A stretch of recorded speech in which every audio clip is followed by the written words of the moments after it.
당연히 이거 지금 모의고사 지문에서 그 다음에 여러분들 내가 프린트 준 게 33문까지밖에 없죠? 그죠? 이거 그죠? 그래서 이것도 좀 할 게 많구나. 자, 일단 나눠드릴 테니 뭘 하시냐면 지금 원래 줬었던 20번부터 이 프린트를 스테이플러를 뜯으세요. 손톱이 좀 길거나 그러면 약간 어려울 수 있겠지만 그 다음에 내가 다시 한번 집어드릴게요.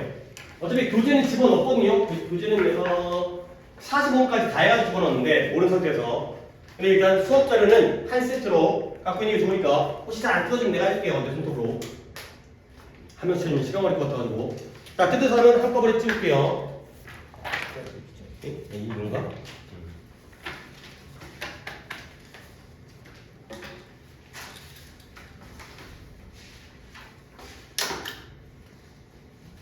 되세요? 네.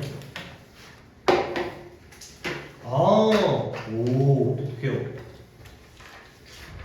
그래요. 마지막 거 한 장은 안 넣어도 되겠어요. 그게 43, 45번이어서 마지막 거 빼버릴 거네. 괜히 걷지 않게 되니까. 또 만약에 추가할 거 아니지? 추가는 그때 다시 적어봅시다. 그래서 한 장이라도 두꺼운 거보다는.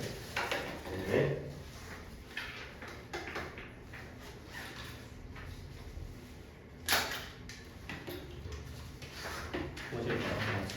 문제는 그냥 뽑았지만 그냥 껴놓고 덧붙일 수 있지 않을까.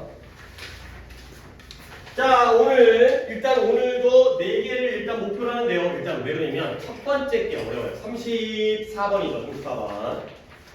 첫 번째 거랑 두 번째 거는 훨씬 쉽지만 그래도 두 번째 거도 좀 어렵고, 그러니까 34, 5, 6, 7까지 4개를 할 건데 지금 뭐 더 나갈 필요도 없고 지금 시험 보기도 부담적인데 어차피 딱딱 좀 자세히 수업을 하는 쪽으로 진행하겠는데 첫 번째 게 어렵고 두 번째 게 조금 어렵고 세 번째, 네 번째가 쉽기 때문에 아마 앞 시간을 갖다가 조금 많이 1시간 넘게 수업을 진행하고 그 다음에 단원 전부 뒤는 좀 이제 짧게 가도 되겠어요. 물론 또 여유 있게 하다 보면 또 다 못할 수 있겠지만 자, 가볼게요. 첫 독해가 좀 어렵습니다. despite 첫 문장은 쉬운데 despite이 뭐뭐에도 불구하고라는 전치사 알겠죠? in spite of를 쓰겠어요. 저번에 이거 거꾸로 나왔던 것 같은데 in spite of가 despite이죠. 전치사 뭐뭐에도 불구하고. 근데 뭐에도 불구하고냐? difference 차이는 차이인데 누구와 누구 사이의 차이예요? between A and B 과거와 미래 사이의 차이에도 불구하고. 그 다음 컴마 찍고 한 번 더 동격 또는 부연으로 추가되는데 between A and B가 또 나왔죠. 무엇과 무엇 사이에 what has happened 발생했던 것과 그리고 what is to come 발생할 것이 되겠어요. 자, 여기까지. 일단 이렇게 구조 파악해 놓으신 다음에 한 번 더 설명해 드릴게요. 자, 차이는 차이인데 누구와 누구 사이의 차이? 과거와 미래 사이의 차이에도 불구하고. 근데 그 과거와 미래 사이의 차이가 뭐냐면 what has happened 발생했던 것과 what is to come 발생할 것이 되겠어요. 그러면 what has happened는 발생했던 거니까 얘가 과거가 되는 거예요, 미래가 되는 거예요. 그쵸? 이게 바로 과거에 대한 부연 설명이에요. 과거라는 건 이미 발생했던 것이죠. 오케이? 그러면 얘가 뭐에 해당되겠어요? 미래에 해당되겠죠. 근데 누구들 이런 거 알아야지. 왜 얼마 전에 우리가 정규 수업 끝날 때 들어갔던 B2예요. B2. B2가 뭐예요? 물론 이거 잘 기억 안 할 수 있어요. 솔직히 달달 외울 필요 없는 건데 어떤 의미가 있다? 예정, 가능, 의무, 운명, 의도 이렇게 한번 해석해봤어요. 뭐뭐할 운명이다. 뭐뭐할 의도이다. 뭐뭐할 예정이다. 그 B2에서의 예정이기 때문에 얘가 미래가 된 거예요. 그래서 what has happened는 발생했던 것이기 때문에 얘가 과거의 의미가 되는 거예요. what is to come 올 예정인 것, 발생할 예정인 것. 그래서 얘가 미래의 의미가 되는 거예요. 자, 그 다음에 다시 한번 역시 같은 말이구나. 과거와 미래 사이의 차이, 과거와 미래 사이의 차이에도 불구하고 결국 과거와 미래는 같다는 거야, 다르다는 거야? 다름에도 불구하고 다르긴 하지만 it can be suggested 이렇게 제시되어질 수가 있다는 거야. 뭐가 제시되어지냐면 뒤에 있는 대절 our senses of the past 우리의 과거에 대한 인식은 sense라는 게 감각이라는 뜻, 음이라는 뜻, 뭐 느낌이라는 뜻 다양하지만 솔직히 이럴 때 좀 해설지를 따라가야죠. 이 해설지를 갖다가 쓴 사람이 어떻게 이 센스를 받아들였는지는 사람마다 다르기 때문에 인식, 과거에 대한 인식은 미지수입니다. has always influenced 항상 has been influenced니까 영향 줘온 거예요? 받아온 거예요?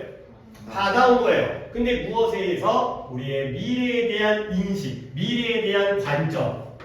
아까 센스를 인식이라고 했으니까 우리는 관점으로 하겠어요. 과거에 대한 인식은 미래에 대한 관점에 의해서 영향을 받았다는 거예요.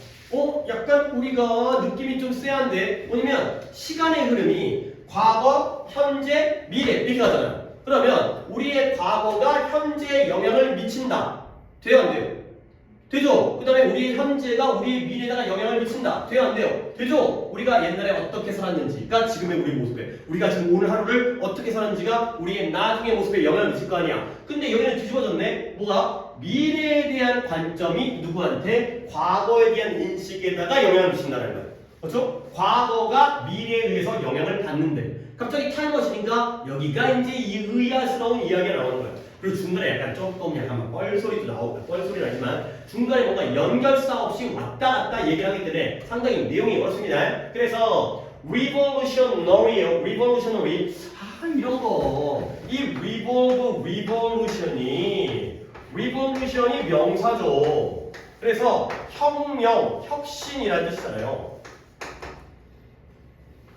혁명, 혁신, revolution. 근데 여기다가 revolutionary, ARY를 붙이면 원래는 형용사예요. revolutionary, 혁신적인, 혁명적인. 근데 또 여기에서는 품사에 약간 변형이 생겨가지고 여기서의 revolutionary, 뭐 스펠링이 Y니까 자음절이 Y니까 IS 붙인 거야. 복수형 붙인 거야. 얘는 명사로서 혁명가. 혁명을 일으키는 사람, 혁명가라는 명사로 쓰였어요. 혼동은 좀 하지 않은 용도로, 왜냐면 또 이제 우리가 요양문을 갖다 쓰려면 단어 변형할 때 revolution은 혁명, revolutionary는 원래는 혁명적이라는 형사지만 여기서는 주어 자리에 혁명가들이라는 주어 자리로 쓰였다는 거죠. 명사로서의 혁명가들이 있어요. 그래서 혁명을 하는 사람들은 어떤 사람이에요? 바꾸는 사람이죠. 뭘 바꿔요? 미래를 바꾸는 사람들이죠. 그렇죠? 우리가 혁명을 해갖고 나라를 갖다 뒤집어갖고 뭐 우리 걸로 만들든 아니면 더 좋은 세상 만들든 그런 사람들은 항상 뭐 했어요? look라는 표현 의존하다, 의지하다. 알려줬어요. 하지만 지금 또 look를 또 정리하기는 그리 어려우니까 일단 얘의 뜻이 의존하다는 거. 뭐에 의존했어요? 과거에 의존했어요. 근데 뭐 하기 위해서? frame, 틀을 잡기 위해서. 틀 잡는 게 구성하는 거죠. 그들의 미래의 cause가 당연히 원이라는 뜻인데 명분이라는 뜻이에요. 명분. 미래의 명분을 구성하기 위해서 과거에 항상 의존하고 있는 거예요. 뭐 여기까지 그 문장이 괜찮죠? 혁명가들은 미래의 명분이라는 게 예를 들어서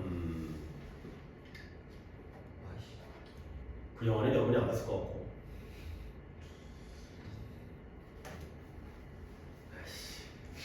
예시가 왜 이렇게 자꾸 이제 여러분에게 딱 맞는 예시가 생각나는데 나 자꾸 어른의 예시가 생각이 나갖고 그러니까 뭐 어른이 지금 외국서 자꾸 이게 야 지금 김문수 아저씨 누군지 알아요? 그 다음에 이준석 아저씨 누군지 알아요?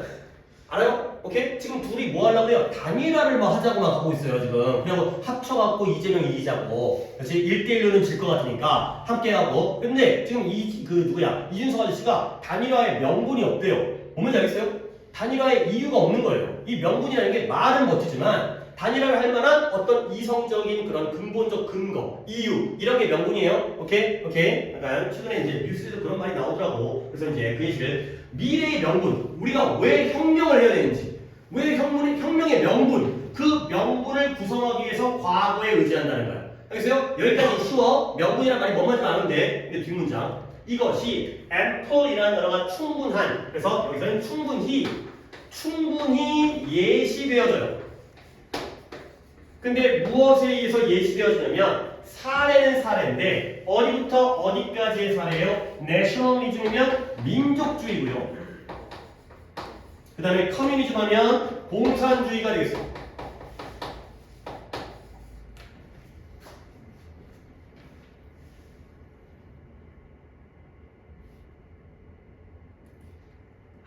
역사도 얘기를 또 해야 되는데 민족주의 되게 간단하게 나 솔직히 잘 몰라요. 이 중세 시대에 중세라는 시대는 교황, 신 위주였거든요. 그러니까 나라의 왕보다는 그 교황, 그 카톨릭의 수장인 교황의 힘이 더 셌어요. 왕이 하라는 대로, 교황이 하라는 대로 한 거예요. 근데 그 다음에 그 나라들이 이제 중세가 끝나다 보니까 아니 왜 우리가 교황 말을 들어야 되지? 우리 국가가 더 중요한 거지. 우리 국민으로 이루어진 국가가 중요하기 때문에 그 왕권을 갖다가 확립하기 위해서 선택한 게 민족주의예요. 우리나라의 민족으로 이루어진 나라, 종교가 중요한 게 아니라 우리 국민, 민족이 중요하다. 공산주의는 뭐예요? 공산주의는 귀족들이 너무 많은 착취를 하기 때문에 우리가 이제 함께 사회주의라든가 공산주의 해가지고 각각의 시민들 위주로 가는 그런 게 바로 공산주의죠. 이 두 가지가 다 뭐예요? 혁명이에요.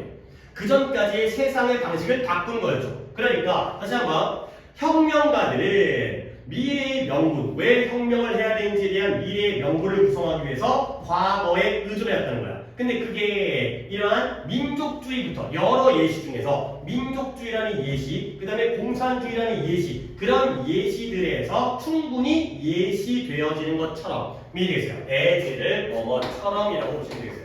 그리고 이 as는 어려운 as예요. 하지만 이번에는 안 건드리겠어요. 나중에 혹시라도 궁금하실 수 있기 때문에 이순환 같은 때 내가 설명을 해줄게요. 하지만 이번엔 그냥 내용과 해석만을 예전에 약간 언급을 했던 거긴 한데 되게 어려운 예시예요. 뒤에 막 이즈 나오죠. 이상한 문장. 자, 그 다음에 결국 미래라는 건 종종 뭐라고 여겨지느냐. 또 밑줄 칩니다. has been seen. 여겨지는 거죠. 수동 틀어서. 미래가 여겨지는 거예요. 근데 뭐라고 여겨지냐면 as variously a recovery of lost time. 잃어버린 시간의 회복. 다양하게 보여지는데 잃어버린 시간의 회복으로 여겨지고요. 그 다음에 두 번째 replication, replicate라는 게 복제하다예요. 복제로서 여겨져요. 근데 무엇에? What is established? 확립되어진 것. 이미 확립되어진 것을 따라하는 복제로서 여겨지고요. 그 다음에 as a model, 모형은 모형인데 어떤 모형이냐면 bequeath가 물려주다 의 뜻이거든요. 남겨주다, 내려주는 거죠. 근데 누구에 의해서? 영웅의 시대에 의해서 물려줘진 그러한 모형. 근데 어떠한 영웅의 시대요? long gone, 아주 오래전에 사라졌던 그러한 영웅 시대에 의해서 물려줘진 그러한 모형. 이런 것으로서 여겨진다는 거예요. 자, 문장 이것도 어렵습니다. 한 번 더 볼게요. 미래라는 것이 뭐라고? 이거 잘 들어야 돼. 이거 집중해야 돼. 안 그러면 좀 이거 소화가 안 돼. 너 이거 감당 못해. 이거 지금 집중 안 하면 요것만 집중하면 그 다음부터는 조금 집중력이 또 잔소리 하겠지만 이제 이따가 또 딴소리 하겠지만 요것만이라도 집중을 잘 하셔야 됩니다. 알겠어요? 안 그러면 감당이 안 돼요. 봐봐요. 미래라는 건 종종 여겨지는데 뭐로써 여겨지냐면 다양하게 여겨지는데 뭐로써? 잃어버린 시간을 회복하는 게 바로 미래라는 거야. 이렇게 얘기해준 거야. 첫 번째. 두 번째, 이미 확립되어져 있는 걸 그대로 복사하고 복제하는 것으로도 여겨질 수 있다는 거야. 그 다음에 세 번째, 이미 예전에 사라진, 지금은 아니야. 옛날에 사라졌어. 그 영웅의 시대에 의해서 물려받게 된 그 모형들로서 여겨진다는 거야. 오케이? 자, 여기까지 했으면 이 or가 몇 개의 병렬인 거예요? 3개의 병렬인 거죠. 힌트는 줬잖아요. 1번이 뭐예요? 잃어버린 시간을 회복하는 거예요. 그죠? 2번은 뭐예요? 이미 확립되어진 걸 복제하는 게 2번이죠. 그죠? 그래서 3번은 뭐예요? 이미 사라진 영웅의 시대에 의해서 물려받게 된 모형이 바로 3번이 되겠어요. 그리고 아무리 흐름대로 간다 하더라도 일단 bequeath라는 단어가 조금 어려운 단어이기 때문에 얘는 그냥 쉽게 말해서 left예요. 그러니까 이 정도는 이해를 하고 넘어가려고. bequeath라는 게 물려주다의 뜻이거든요. 그러면 이 모형이 물려주는 걸 당했죠. 그러니까 예를 들어서 우리 아버지가 나한테 집을 물려준 거예요. 그러면 그 집이 물려준 걸 당한 거 아니야. 그러면 집이 나에게 뭐 된 거지? 남겨준 거죠. 그렇죠? 아버지가 나한테 집을 남겨주셨잖아요. 그래서 모형은 모형인데 영웅 시대에 의해서 남겨진 모형. 그 시대가 우리에게 모형을 남겨준 거예요. 오케이? bequeath라는 단어가 상당히 어려운 단어인데 그냥 left라고 이해하시는 게 좋을 것 같아요. 자, 다음 장. 좀 얘기가 어렵습니다. The writing of history. 근데 역사에 대한 글쓰기는 기반으로 한대요. 뭘 기반으로 하냐면 우리가 지금 열심히 해석을 하고 있죠. 뭔 말인지 모르면서도 이해와 설명을 기반으로 한다는 거야. 근데 무엇의 이해와 무엇을 설명하는 거냐? 미래의 결과를 이해하고 설명하는 걸 기반으로 하는 거로 역사의 글이래요. 근데 that were not known 알려져 있지 않아요. 누구에게는 contemporary라는 단어가 뭐예요? 동시대의 사람들에게는 알려져 있지 않은 미래의 결과를 이해하고 설명하는 것을 기반으로 한다는 거예요. 막 이야기 막 산으로 가. 해석을 하고 있지만 한국말이 뭔 말인지 몰라. since 왜 그러냐면 원인이고요. 뭐 때문에 그런 거냐면 역사가들은 가지고 있어요. 뭘 가지고 있어요? 이러한 benefit, 이익을 가지고 있어요. 근데 무엇의 이익을 가지고 있냐면 hindsight예요. hindsight는 조금 설명드릴게요. 힌트가 여기 나와 있네요. 지난 일에 대한 통찰력이에요. 근데 내가 이거 갖다 좀 설명을 드릴게요. 왜냐면 우리가 알고 있는 거 통찰력이라는 단어가 뭐예요? 인사이트죠. 인사이트는 왜 통찰력이에요? 안을 들여다보기 때문에 통찰력이에요. 그러니까 겉만 보는 게 아니라 속을 자세히 들여다볼 수 있는 게 바로 통찰력이 되는 거죠. 뭔가 뚫고 들어보는 거야. 그게 바로 아주 간파할 수 있는 통찰력이에요. 근데 여기에 foresight라는 게 있어요. F-O-R-E. foresight는 뭐냐면 미래를 보는 능력이에요.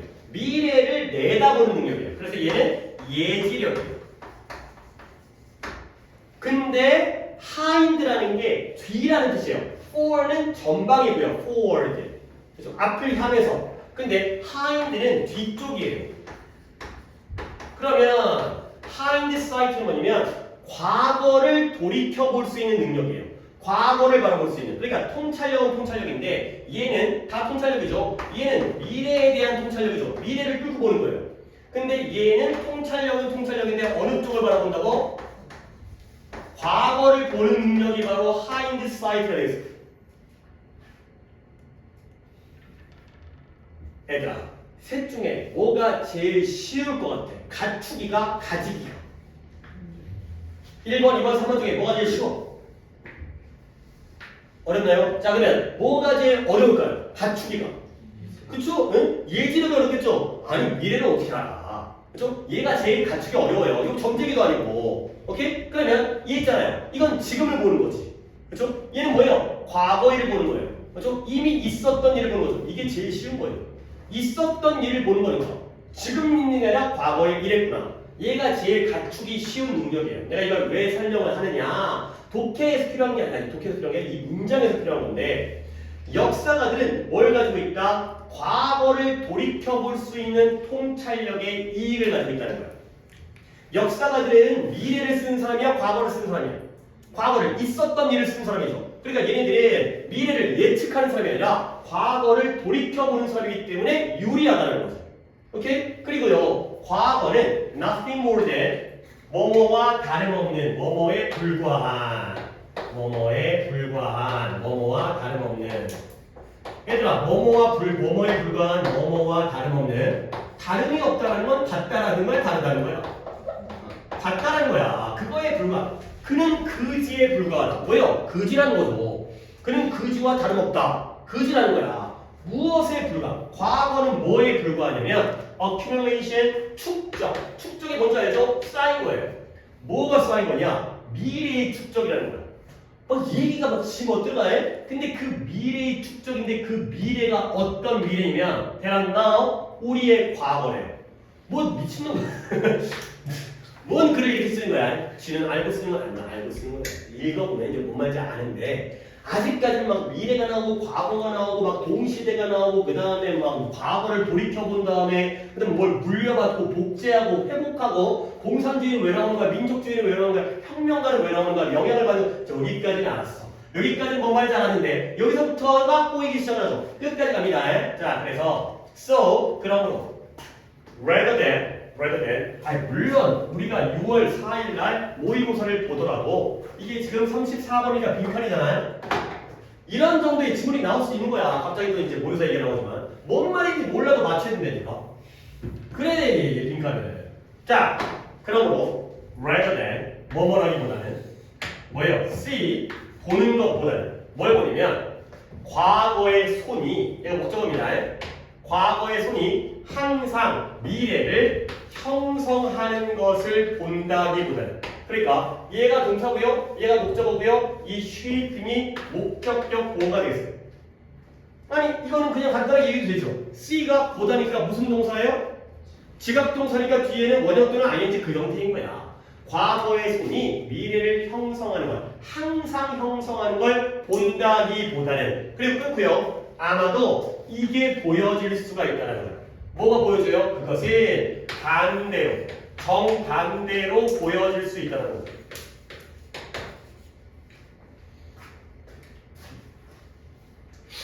아까 우리가 이해했던 문장 나옵니다. 봐봐요. 우리의 과거에 대한 인식은 무엇에 의해서 영향받았다고요? 미래에 대한 관점에서 영향받았다. 약간 거꾸로지만 이상하긴 하지만 과거가 미래에 의해서 영향을 받는 거야. 자, 이 문장. 과거의 손이 미래를 형성하는 걸 본다는 건 누가 누구에게 영향을 미치는 거예요?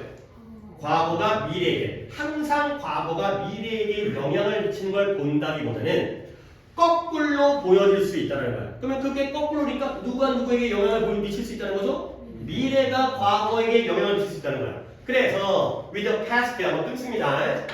과거가 in the sense of our understanding of it까지는 그냥 건너뛸게요. 과거가 뭐 하면서 being shaped, 형성되어지는 거예요.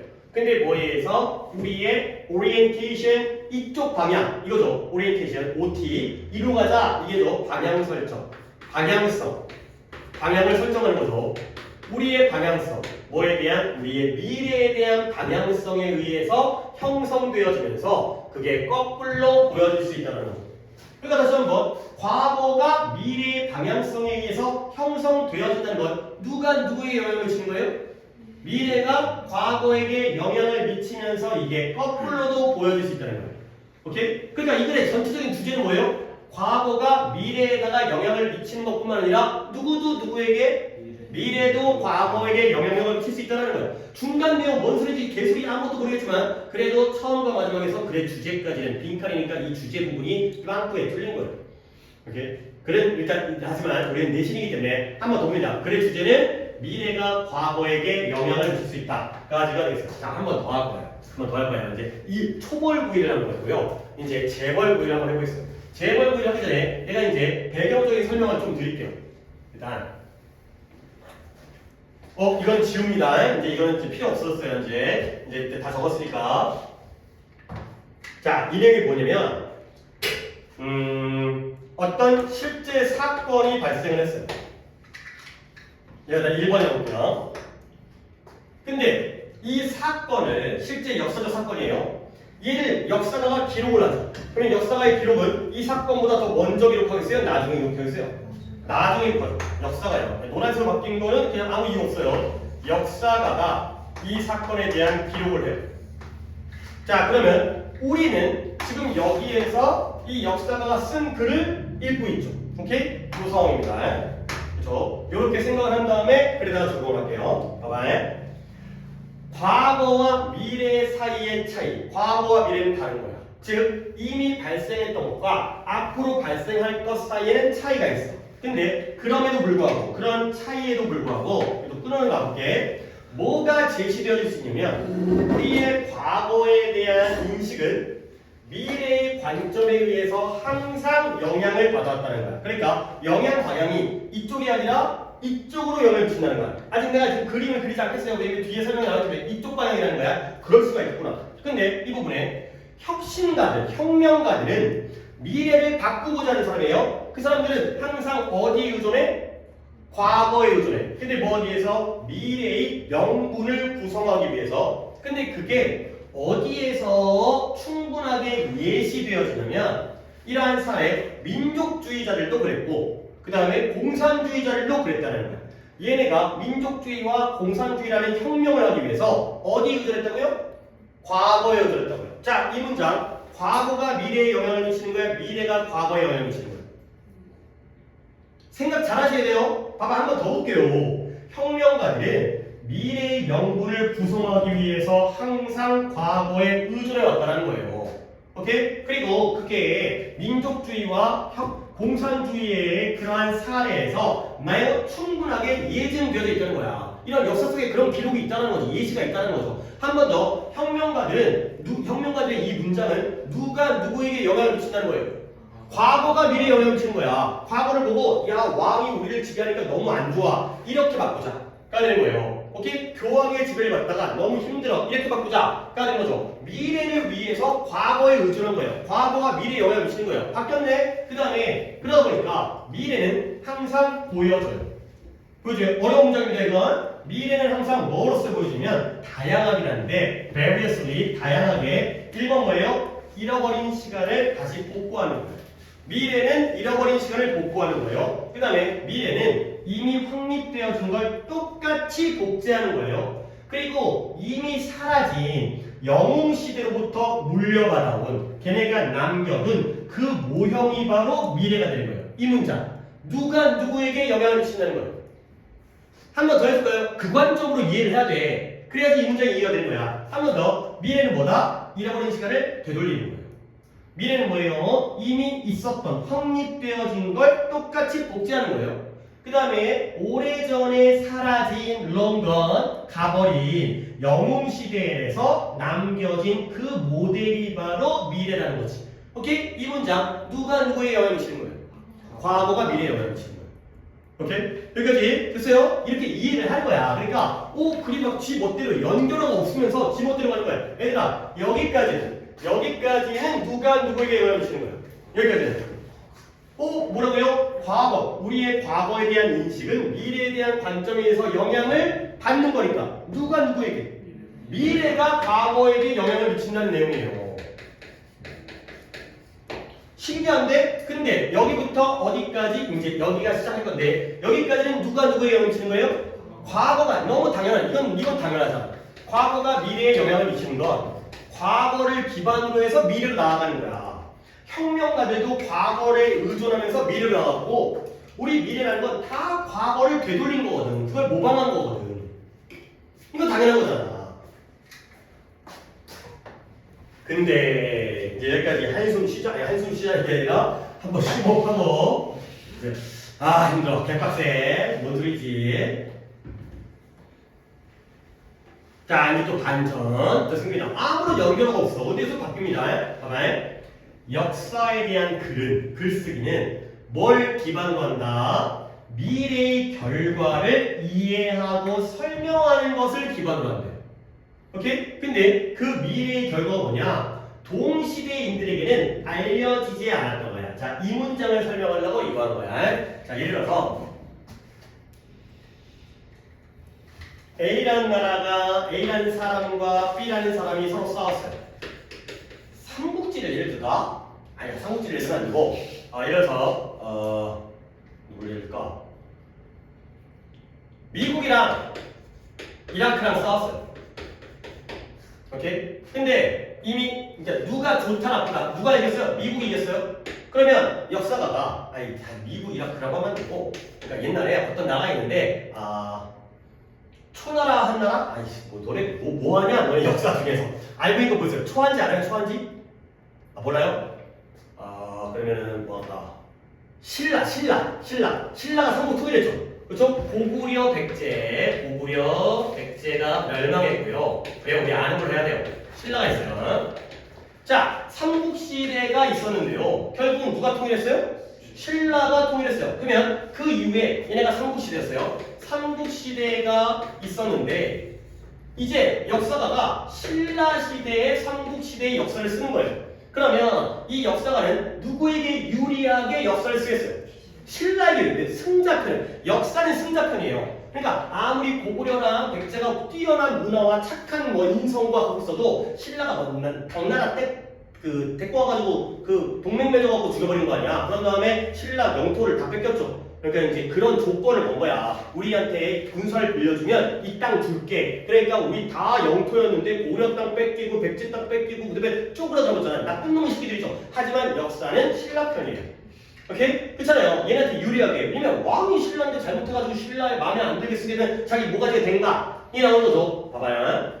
역사라는 글쓰기는 뭘 기반으로 한다? 미래의 결과를 이해하고 설명하는 걸 기반으로 하는 거야. 이 역사를 쓰려면 결국 뭐예요? 누가 승리했는지에 따라서 달라지는 거죠. 오케이? 이 문장. 근데 이 결과는 그 당시의 동시대인들에게는 알려지지 않았다는 거. 오케이? 그러면 역사는 몇 번이에요? 1번이죠. 근데 이 1번은 무엇을 이해하고 설명하는 것을 기반으로 해요? 미래의 결과. 미래의 결과는 몇 번이에요? 2번이에요. 그렇죠? 삼국시대 중에서 누가 우승이냐, 누가 통일을 했는지 이걸 기반으로. 근데 그게 동시대인들에게는 알려져 있지 않았어요. 이때 동시대인들은 몇 번 사람들이에요? 1번 사람들이에요. 그렇죠? 그러니까 1번 삼국시대에 살던 사람들은 신라 나쁜 새끼, 고구려 백제 좋은 새끼 이렇게 생활했을 수 있어. 근데 나중에 결국은 신라가 제패를 했잖아. 그치? 그러니까 역사는 여기에 맞춰서 쓰여진다는 거야. 오케이? 근데 만약에 고구려가 통일을 했으면 누구에게 유리하게 썼겠어요? 고구려에게 유리하게. 결국 과거가 미래에 영향을 받는다는 거죠. 미래에 어떤 결과가 나오는지에 따라서 과거의 역사가 달라지는 거예요.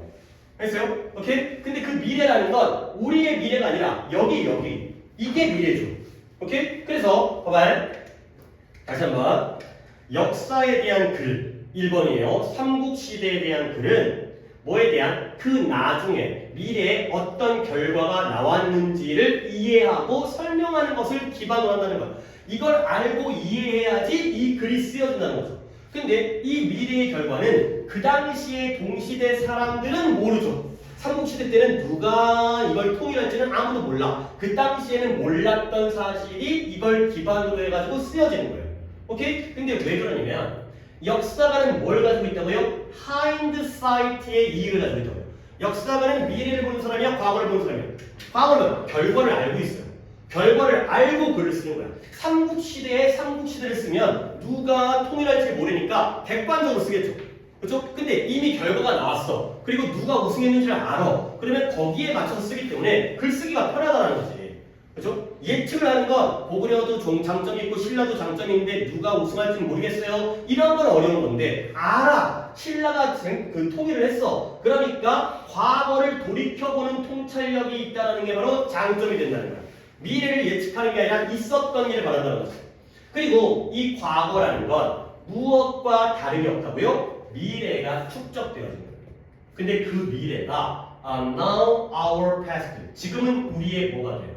과거가 되는 거죠. 봐봐요. 이 과거라는 건 뭐가 축적되어진 거예요? 미래가 쌓인 거예요. 이때 이 미래는 몇 번이에요? 2번인 거예요. 근데 이 2번은 지금 우리에게는 뭐가 돼요? 과거인 거지. 이미 우리에겐 지난 일인 거지. 그래서요? 이런 게 역사적 글쓰기라는 거예요. 자, 봐봐요. 설명해 줄게. 이해한 것 같아. 약간 이해한 것 같아. 그치? 역사라는 건 솔직히 그 역사를 정확하게 쓰기 위해서는 이런 거죠. 그 당시에 써야 되는 거야. 그렇지? 그러니까 예를 들어서 지금 또 이제 뭐 세 명이 또 선거를 하고 있잖아. 그렇지? 그렇지? 근데 꼭 지난 다음에 대통령 선거 끝난 다음에 쓰게 되면은 당연히 승자에게 유리하게 쓰겠죠. 안 그럼 또 요즘에 사람들이 또 이제 뭐 막 나가기는 하긴 하지만 그래도 약간 비율을 맞춰야 되니까. 근데 정확하게 객관적으로 쓰려면 지금 이 상황에서 이 아저씨는 이렇고 이 아저씨는 이렇고 이 아저씨는 이렇게 써야 되는 거야. 근데 다 지난 다음에 과거 일을 돌아다보는 건 어려워요, 쉬워요? 쉽다라는 거야. 오케이? 이 당시의 결과를 다 알고 쓰기 때문에 역사를 갖다가. 근데 이건 또 지나고 보면 우리에게 미래는 미래지만 그 당시에는 미래죠. 하지만 지금 보면 얘는 언제가 되는 거예요? 이미 과거가 돼버린 거지. 그렇죠? 이 과거에서 그 당시에는 미래의 시점에 와갖고 결과를 알고 글을 쓰는 게 바로 역사적 글쓰기다. 그러니까 역사적 글쓰기는 그 과거 자체를 객관적으로 쓰는 게 아니라 미래에 나온 결과에 따라서 역사의 내용이 달라지는 거예요. 그러니까 다시 한번 이쪽 부분, 이 부분 역사적 글쓰기에서는 누가 누구에게 영향을 미치는 거예요? 미래가 과거에게 영향을 미쳐요. 미래에 어떤 결과가 나왔는지에 따라서 과거의 역사가 달라진다는 거예요. 오케이?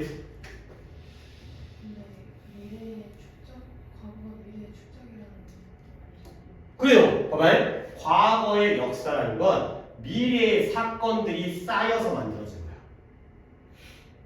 이 미래가 2번이라는 거죠. 그러니까 예를 들어서 이것도 있잖아요. 이제 이 미래가 한 가지가 아니라 예를 들어서 신라가 뭐예요? 통일했어요. 그 다음에 당나라한테 나라를 갖다 땅을 뺏겼어요. 오케이? 그 다음에 위쪽에 얘네가 도망쳐가지고 달해라는 나라를 참 만들었어요. 진짜 역사 너무 많이 가는 것 같은데 미래의 사건이 결과가 한 가지가 아니잖아. 이 각각의 사건들, 미래의 결과들이 다 하나씩 쌓여서 만들어진 게 바로 과거에 대한 역사가 되는 거죠. 단편적인 하나의 사실이 아니라 봐봐요. 다시 한번 문제 볼게요. 과거라는 건, 이 과거라는 삼국시대에 대한 그 역사는, 과거의 사건은 여러 가지 미래들이 하나의 결과만이 아니라 여러 결과들이 다 모여서 쌓였다. 축적이라는 게 다 모여갖고 만들어진 것과 다름없다. 라고 되는 거죠. 각각의 결과들에 의해서 미래의 결과, 미래의 역사가 달라요. 각각의 미래의 결과에 의해서 과거의 역사가 다 영향을 받는 거예요. 이것과 똑같다는 거죠. 그렇죠? 이 축적이라는 건 한 가지의 결과만이 아니라 여러 결과가 쌓여서 과거의 역사에 영향을 미친다. 이렇게 보시면 되겠어요. 근데 그게 바로 지금 보면은 우리에게 또 과거가 되어버리는 거죠. 미래이면서 과거이면서 이들에게는 미래이지만 우리에게는 과거인 거가 되는 거죠. 그래서 역시 이 미래가 이 과거에다가 영향을 미친다는 거예요. 그리고 결론은 이걸로 끝나요. 마지막 문장. 그러므로 과거의 손길이 항상 미래를 형성한다고 본다기보다는 그렇게 본다기보다는 야 B rather than A야. 그러니까 아까 밑에만 썼지만 이 C가 A가 됩니다. 결국 A 부분이 뭐예요? 과거의 손이 항상 미래를 형성하는 것으로 보기보다는 오케이? A 내용이 뭐였죠? 무엇이 무엇에 영향을 미치는 거예요? 과거가 미래에게 영향을 미치는 거야. 근데 늘 이렇다라고 보기보다는 반대로 보여줄 수가 있다는 거지. 이 반대로 보여주는 게 바로 B가 되는 거죠. 이 반대로가. 이 반대로의 내용이 뭐였어요? 내가 이거 중간에 이거 안 하고 넘어갔었네. 과거가 뭐 되고 있죠? 우리의 미래의 방향성. 이 과거, 삼국시대라는 과거의 역사가 미래의 방향성. 이걸 갖다가 신라 위주로 나아가는구나. 미래는 신라가 통일하겠구나. 이 미래의 방향성, 고구려의 방향성인지 신라의 방향성인지 이것에 의해서 형성되어지면서가 되는 거죠. 결국 B의 내용은 또 누가 누구에 영향을 미친다는 거예요? 미래에 의해서 과거가 영향을 받는다는 얘기예요. 그렇죠? 그러니까 A라기보다는 B로도 보여질 수 있다. 그렇죠? 과거가 미래에게 영향을 항상 미친다기보다는 미래가 과거에게도 영향을 미칠 수 있다. 가 되는 거죠. 미래의 어느 쪽 방향으로 가는지에 의해서 과거가 형성되어지는 거죠. 오케이? 그리고 아까 안 했었던 건데 이거 in the sense of our understanding of it 어떤 의미냐면 여기서는 sense가 의미예요. 의미 어떤 관점, 의미 어떤 의미에서 우리가 그것을 이해한다는 의미에서 우리가 그것을 이해하고 있다는 의미에서 그 과거는 미래의 방향성에 의해서 형성되어지는 그러한 형태가 되었습니다. 마지막에 이걸 물어봤다가 또 이걸 못 맞추게 되면 오히려 앞에 지금 그래도 약간 이해를 했는데 나름 이해를 한 것 같은데 여기서 이것 때문에 또 이해가 흔들릴까봐 좀 걱정되긴 하는데 이때 이 과거라는 건 우리가 그것을 이해하고 있다라는 의미에서는 미래에 대한 방향성에 의해서 형성되어진 것이다. 이때 있으면 뭐가 이렇게 과거 패스트가 됐어요. 한번 맞춰서 흔들리진 않았어요. 이게 또 딴 걸로 가버리면 우리가 또 글을 잘못 이해해서 다시 본 거가 싶어서 우리가 또 이제 긁어보면 될 줄 알았는데 과거예요. 우리가 과거를 잘 이해하고 있다는 의미에서 과거는 미래의 방향성에 의해서 영향을 받게 되는 그런 상황이 되겠어요. 오케이? 그러니까 글의 흐름이 처음에는 그러니까 뜬금없이 과거가 미래에 의해서 영향을 받아? 그게 어떻게 가능하지? 근데 일반적으로는 원래는 다 과거가 미래에게 영향을 미치는 거야. 혁명가들도 그랬고 이 예시들이 다 그랬다는 거죠. 미래는 과거를 똑같이 따라하는 거거든. 똑같이 따라한다는 의미를 너무 깊게 들어 만드는 게 근데 역사적 글쓰기는 역사는 이미 있었던 사실의 결과를 알고 쓰기 때문에 그 미래적 결과에 따라서 역사의 내용이 달라져. 그러니까 바로 미래가 과거에 거꾸로 영향을 미칠 수 있는 거구나. 그러니까 우리는 항상 과거가 미래에만 영향을 미친다고 본다기보다는 그 거꾸로도 있을 수 있다는 걸 볼 수 있어야 된다. 가 되겠어요. 오케이? 자, 그러면 이제 여러분의 어떤 의견이라든가 이런 걸 좀 보겠어요. 이거 좀 적어놔요. 근데 삼국시대 시간이 좀 그렇고 결국 누가 누구에게 얘가 과거죠? 얘가 미래죠? 얘가 얘한테 영향을 미치는 거야. 근데 얘는 못 썼죠? 우리 입장에서는 얘가 과거로 보인다는 그 문장을 이해시키기 위해서 우리한테는 얘가 과거지. 어떻게 해서는 과거란 미래예요? 아니 맞잖아. 실제 사건이 발생했을 때보다는 미래이지만 우리가 보기에는 그건 이미 지난 일이기 때문에 이런 상황이라는 내용이 이제 이해가 돼야지 그 문장도 이해가 된 거고. 자 그럼 이제 하나가 거의 지금 45분을 갖다 하고 있는데 얘들아 이 글을 나는 이 글을 갖고 아까 애지 이거 어려운 거라고 했지 않았는데 어법을 내기는 너무 아까워. 그래 어법 내기는 너무 아까운 글이야. 그래서 주제라든가 내용이라든가 아니 물론 뭐 여러분들을 위해서라면 약간 변형을 통해서 순서를 내게 되면은 그러니까 이런 순서를 기억하면 되는 거야. 근데 그래서 내용을 모른다고 했을 때 이 글은 과거가 미래에는 영향을 그러니까 이거 봐봐요. 얘랑 얘 중에 이 글은 뭐가 더 중심 내용이야? 위에 거 아래 거, 그치 아래 거지. 이거라기보다는 이걸 수도 있다. 이거잖아. 이게 중심 내용이 맞아요. 근데 그렇다고 해서 과거는 미래에다가 영향을 미치지 않는 거야? 그건 아니지. 과거도 미래에 영향을 미치는데 그것뿐만 아니라 이것도 가능하다는 걸 좀 알아줘. 이거야. 과거가 미래에 영향을 미치는 건 너무나 당연하잖아. 이걸 부인하는 것까지는 아니에요. 그건 맞는데 역사적 글쓰기에서는 그게 거꾸로 발생하기도 한다. 이 얘기를 하고 싶은 거긴 하지만 이걸 부정하는 건 아니에요. 그죠? 그렇게 내용을 이해해야지 이제 또 보기를 한참 더 씨름을 해야지 거기 나온 말이 이제 해석을 해가면서 근데 이 흐름을 틀을 흔들리면 안 돼. 그렇게 글을 이해하셔야 되겠어요.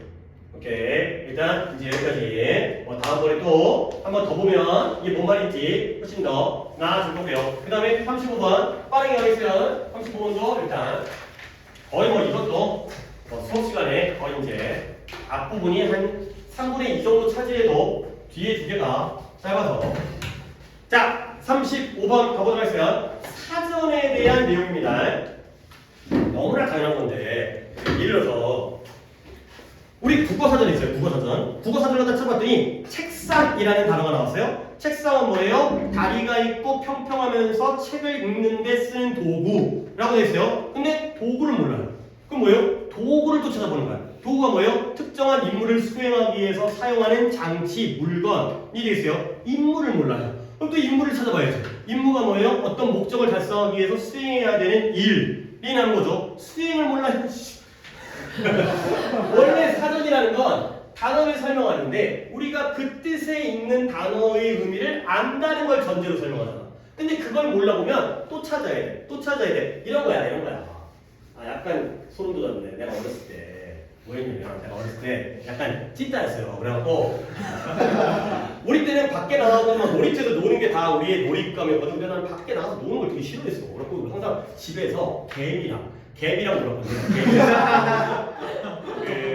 그러니까 친구들이 있긴 있었는데 막 나가서 짬뽕하고 와리가리하고 그러면 막 땀나고 햇볕 쐬고 막 이게 너무 싫은 거야 어렸을 때.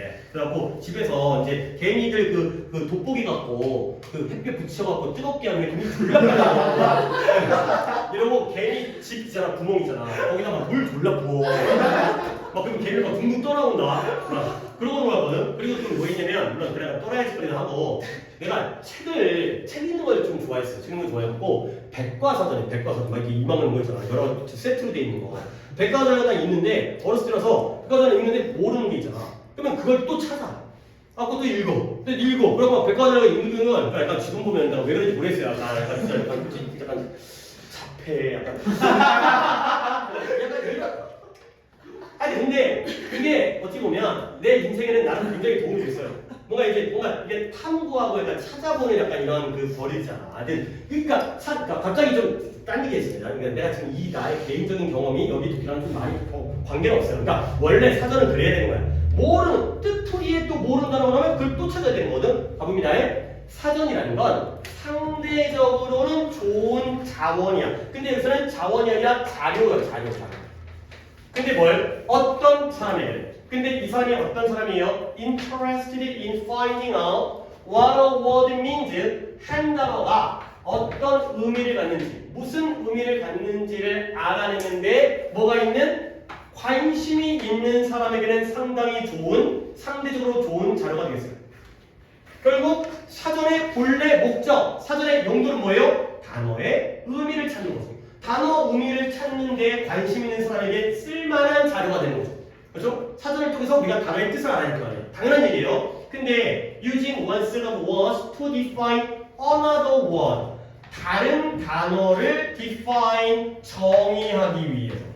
아까 책상이라는 단어를 정의하기 위해서 하나의 단어의 무리를 사용하는 것. 그러니까 아까 뭐 다리가 있고 상판이 있고 책을 보거나 업무를 하기 위해 사용된 중대가 수많은 얘기. 이게 바로 단어들의 세트죠. 책상이라는 단어를 정의하기 위해서 이런 단어의 세트를 사용하는 것이 이제 동사 is called 불리는데요. 뭐라고 불려요? lexical 어휘, 어휘적인 정의라고 불린다는 거예요. 아니 어려운 말이 아니에요. 어휘적 정의가 뭐예요? 단어를 단어로 설명하는 게 어휘적 정의예요. 근데 예를 들어서 책상을 설명할 때 책상을 그림으로 설명할 수 있잖아요.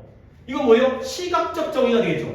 책상을 갖다가 말로 설명한다 하면 청각적 정의가 되고요. 근데 이 사전은 어떤 정의예요? 어휘적 정의인 거죠. 단어를 단어로 설명하니까. 그렇죠? 단어를 단어로 설명하니까 당연히 어휘적 정의가 되겠어요. 그러나 약간 이제 문제가 생기는 거죠. 책상을 그림으로 보여주면 더 깔끔할 수 있는데 책상을 말로 설명하고 또 다른 단어로 설명하다 보니까 결국은 뭐가 중요한 거예요? To understand the limits of dictionary definition, 사전적 정의의 한계를 이해하는 게 필요하다는 거예요. 결국 책상이라는 단어를 단어로 설명하는 lexical definition, dictionary definition 같은 겁니다. 어휘적 정의라는 게 사전적 정의예요. 사전이 당연히 그런 어휘를 쓰고 있으니까 이 두 개는 같은 의미가 되고요. 이거에 한계가 있다는 거예요. 근데 어떤 한계가 있냐면 more often than not 밑줄을 갖다 쫙 치세요. more often than not 그냥 솔직히 외워도 되거든. 근데 안 하는 거보다는 than not 안 하는 거보다는 좀 더 자주 하세요. 그래서 종종 안 하는 거보다는 자주 해서 종종이에요. 보통 대개 종종 대개 근데 이것도 하나의 관용 표현이에요. more often than not 안 하는 것보다 많이 해서 종종 대개 일반적으로 그래서 종종 대개 뭐냐면 사전에 있는 정의들은 하나의 정의는 요구해요. 뭘 요구해요? 독자들로 하여금 뭘 요구해요? to have 가지고 있기를 요구해요. 근데 뭘 가지고 있냐면 그나마 이 문장이 조금 까다롭습니다. 그다음부터는 쭉쭉 갈 거예요. 근데 뭘 가지고 상당히 로버스트해 탄탄한, 견고한 상당히 탄탄한 이해를 가지고 있기를 요구해요. 근데 뭐에 대한? 언어에 대한. 근데 어떤 언어냐? 이미 at their disposal 이 되겠어요. 일단 밑줄 칩니다. 그러면 이 문장을 좀 봐야 돼요. 내가 옛날에 dispose라는 단어를 알려준 적이 있어요. 물론 정규 시간. dispose가 처리하다의 뜻이었죠?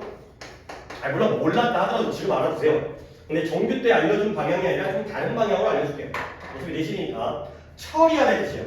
그래서 이 disposal이라는 단어는 명사로서 처리, 처분의 뜻이에요.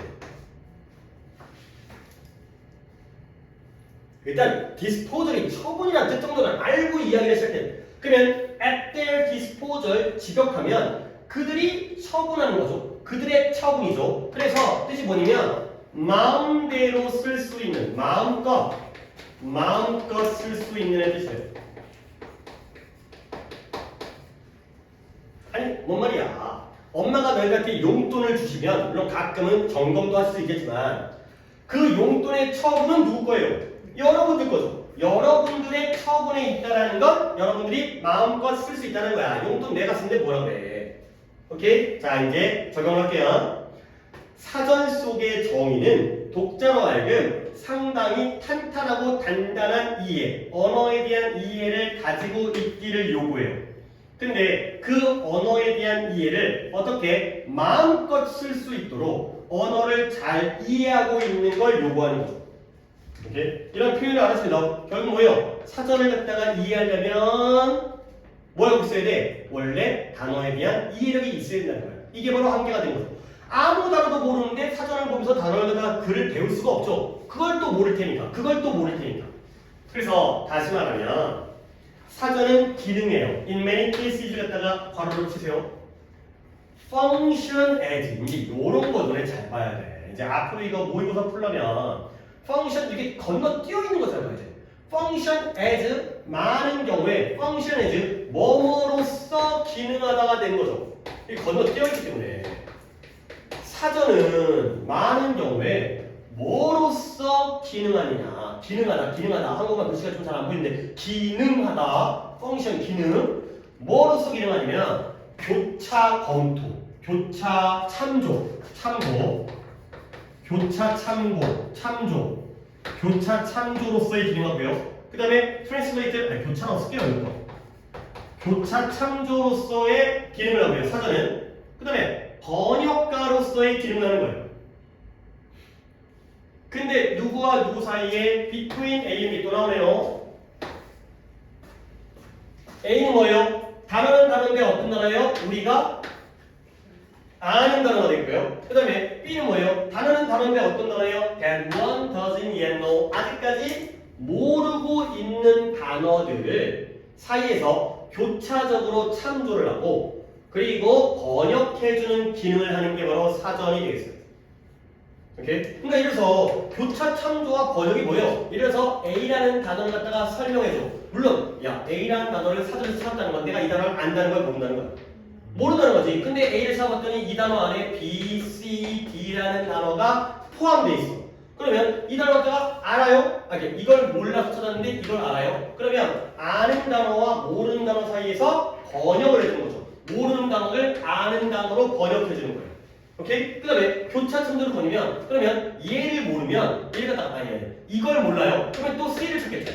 그러면 여기에 E, F, G 나왔던 게 또 있겠지만 이러면서 얘를 찾기 위해서 서로 교차해 가면서 서로 참고하려. 이걸 모르면 이걸 찾고 이걸 알면은 안 찾아도 되고 이런 것들이 아는 단어와 모르는 단어 사이에서 번역을 해주거나 서로 왔다 갔다 하면서 교차적으로 참조하는 그게 바로 사전의 기능이라는 거예요. 원래 사전은 이런 거구나.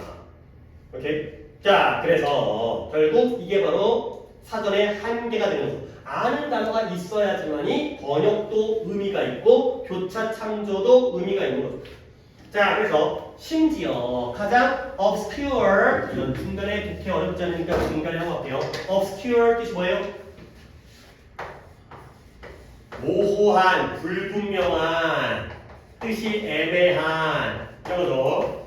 불분명하고 모호하고 물론 여기에서는 난해한을 쓰였네요. 난해한이 뭐예요? 이해하기 어려운 걸 난해하다고 하죠.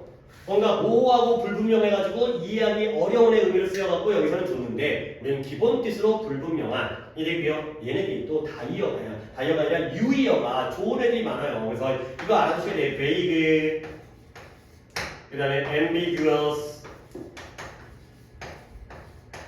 그 다음에 내가 상당히 난이도가 없습니다. equivocal 스프링 나는 또박또 없었으니까 안 헷갈리게 잘 써주시면 vague, ambiguous, equivocal 다 불분명한 모호한의 뜻이니까 이런 유의어들은 좀 잘 챙겨주세요. 많이 쓰는 단어들이야. 자, 저도 정리하고 다또 갈게요. 심지어 가장 사전 속에 있는 심지어 가장 모호하고 난해하고 어려운 그런 단어들이에요. 근데 예를 들어 말해보자면 예를 들어서 그 단어 뭐예요?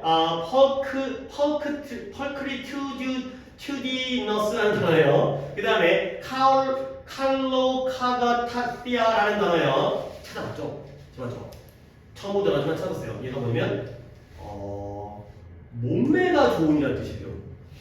몸매가 좋은 걸 이렇게 어렵게 얘기하면 알아먹겠어요. 야, 너 참 펄키튜디디어스구나. 어머, 고마워. 미친놈이니까. 그다음에 이해는 뭐냐면 아름다우면서 선한 걸 나타내는 거야. 이쁘면서 착해가 되는 거죠. 뭐야 이씨. 갑자기 근데 왜 이런 단어를 또 하필 골랐는지는 잘 모르겠지만 몰라도 되는 단어가 되고요. 알면 미친놈이죠. 어쨌든 그래서 이러한 가장 난해한 모호한 단어들 이러한 단어들 그러니까 예를 들었을 뿐 그러니까 뭐냐면 사전 속에 있는 예를 들어서 이러한 가장 모호한 단어들 그냥 예시는 그냥 처리하고요. 어려운 단어들인데요. 이런 단어들은 must be defined 정의되어야 되는 거예요. 근데 뭘 사용해서 정의되어져요? 당연하지. 단어는 단어인데 아무리 어려운 단어라도 이걸 더 어려운 단어로 설명하면 말이 안 되는 거고요. 어떤 단어예요? 이런 읽는 사람, 글 읽는 사람들이 이미 알고 이해하고 있는 단어, 아는 단어를 사용하여서 정의되어지는 거죠. 원래 사전은 그렇다는 거지. 아무리 어려운 단어도 아는 단어를 이용해서 설명을 해야죠.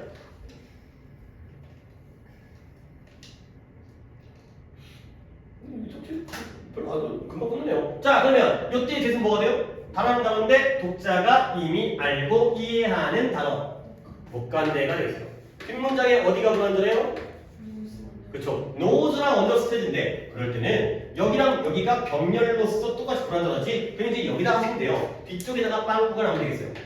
두 번 나오면 knows and understands the words. 그 단어를 알고 이해한다.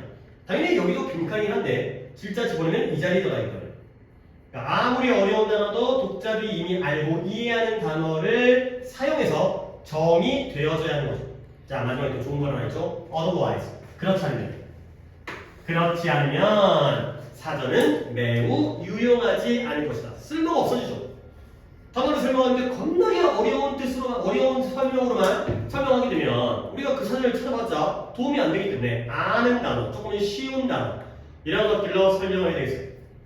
자, 그러면 이때 otherwise 한국말로는 그렇지 않으면 근데 내용적으로 뭐 하지 않으면은 사전이 쓸모가 없어지는 거예요. 그렇죠. 아는 단어로 설명하지 않으면 이 되는 거죠. 그 정도로는 한국말로 정리해놔요. 아는 단어를 사용해야 되는데 아는 단어를 사용하지 않으면 쓸모가 없어진다. 막상 해보니까 예상보다는 굉장히 쉬워서 다시 한번 좀 가볼게. 뭐 여러분들이 약간 이런 느낌인 것 같아. 앞에 놓기가 워낙 어려웠다 보니까 이거 하니까 이거는 굉장히 쉽게 느껴지는 거지. 뭐 나도 약간 설명할 때 앞에 거를 설명하려고 막 고생하다가 뭐 이 정도는 그냥 앳데일 디스포저만 몇 개 딱딱 집어드리면 전달이 되버리니까 약간 그런 느낌인 것 같은데 봐봐요. 사전이라는 건 당연히 단어가 무슨 의미인지를 알고 싶어하는 관심 있어하는 사람에게는 충분히 상대적으로 좋은 자료가 되는 거죠. 오케이? 엄마한테 물어보는 것보다 그보다는 사전이 낫지 않겠냐? 까지 보게요. 그래서 다른 단어, 새로운 단어죠. 이 단어를 정의하기 위해서 또 다른 단어들의 무리를 사용하는 게 당연히 어휘적 정의. 단어를 단어로 설명하는 거. 즉 사전에서 단어를 단어로 설명하는 게 바로 lexical definition, dictionary definition이 있어요. 근데 문제는 뭐냐? 한계가 있다는 거야. 지금 한계라고 해서 지나치게 나쁜 것만 아닌 것 같아요. 사전적 정의의 한계는 뭐예요? 어려운 단어를 뭘로 설명해야 돼? 아는 단어로 설명한다는 게 바로 한계예요. 그죠? 그걸 넘어서면은 효과가 없으니까. 그죠? 그래서 한계라는 의미인 거야. 못한다기보다는 이걸 지켜야 된다. 이런 의미의 한계가 되겠어요. 그래서 종종 이 단어의 정의는 우리 사람들, 독자들로 하여금 상당히 탄탄한 이해를 갖기를 필요로 해요. 근데 그 상당히 탄탄한 이해가 마음껏 쓸 수 있는, 내가 스스로 처분할 수 있어야 되는, 내가 자유자재로 사용할 수 있는 그런 이해를 가지고 있기를 요구하는 거죠. 다시 말하면 사전은 많은 경우에 뭐로서 기능하냐면 아는 단어와 모르는 단어 사이에서 번역을 해줘요. 당연히 모르는 단어를 아는 단어로 설명해야죠. 그리고 서로를 교차해서 참조하는 거야. 여기에 나와 있는 뜻을 여기서 찾고 여기 나와 있는 뜻을 여기서 찾고 서로 왔다 갔다 하는 교차 참조로서 기능을 하게 되죠. 그러다 보니까 심지어 가장 어려운 단어도 알고 있는 쉬운 단어를 사용해서 설명되어지는 거야. 안 그러면 사전은 쓸모가 없다는 게 바로 사전의 한계가 되는 거죠. 오케이. 됐어요. 오케이. 잘하셨다. 전화좀 보고 뒤에 거 보도록 하겠어요. 그리고 뒤에 것도 또 자세히 할 수 있어요. 너무 급하게 하지 마세요.